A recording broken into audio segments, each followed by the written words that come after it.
Once in a while, schools make very rash decisions, coming up with a very unpopular set of rules.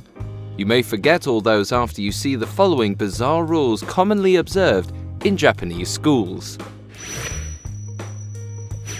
To ensure that each and every child is focused on studies and studies only, many high schools in Japan have placed a ban on romantic relationships. On school premises, the students cannot have open relationships with those of the opposite gender. In Japanese schools, students don't really go to cafeterias for their lunch. Instead, they are served in the classroom on their desks by other students who take turns on it. The lunch is fresh, hot, and prepared at the school by lunch ladies. Everybody is given the same amount of food and is enforced to finish it to the last bite.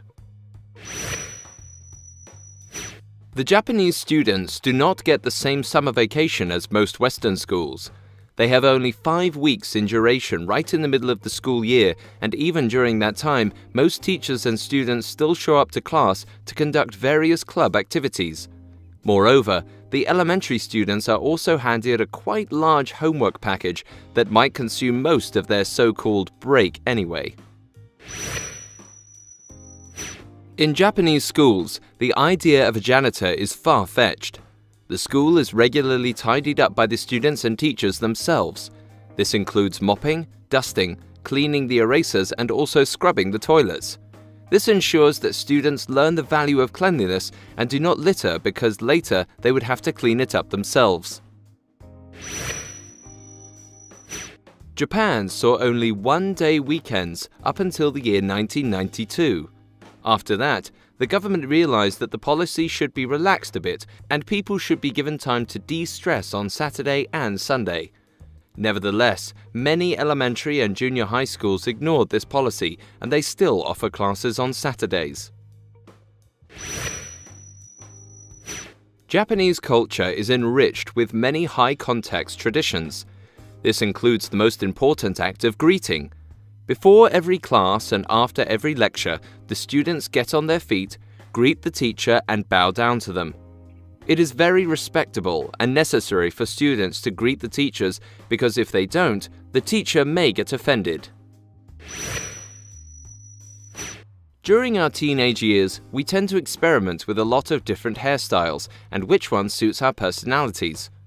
Little options are left if you are studying in Japanese high schools where hairstyling is forbidden. Girls cannot have bangs longer than their eyebrows, and guys are not allowed to grow their hair below their neck and have to have it trimmed at all times. Normally, Japanese students start to suit up just after junior high. However, some schools still go for the traditional alternative of a uniform. The uniform is a military-style outfit for boys and typical anime-style Japanese schoolgirl skirt and blouse for girls. Moreover, makeup, hairstyling, nail polish, and many other common teenage practices are forbidden. Whenever a new teacher is coming to Japan from some other country to teach, say English language, they are informed that they might get kanchoed. Kancho is when all the kids fasten their hands together, point their fingers, and aim them exactly at the teacher's butthole.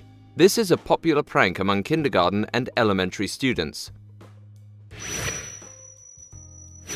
Sasumata is a pole made out of aluminium with 2 curved spikes on each edge. It comes all the way from an ancient samurai weapon. This weapon can be found all over schools in Japan. However, it is just for the purpose of self-defense. Suppose an intruder gets inside the school premises. The Sasumata can be used to restrain him. Almost all the Japanese elementary schools have a swimming pool in its premises. The swimming lessons are included in the curriculum, and it is absolutely crucial for every student to learn to swim certain distances. Those who fail to do so have to attend special summer training programs and are retested to check their progress.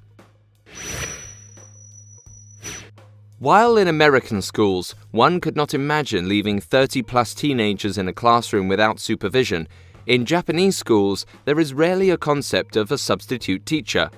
In case the main teacher is absent, the students are expected to study on their own and be on their best behavior. In most Japanese secondary schools, being unique or different is often considered a bad thing. They praise the philosophy that every student is the same, and to ensure this, every student with colored hair goes through the process where a teacher dyes his or her hair black. Individualism is not encouraged in Japanese schools, unlike those in the West. Hey guys, thanks for watching. Make sure to like and subscribe.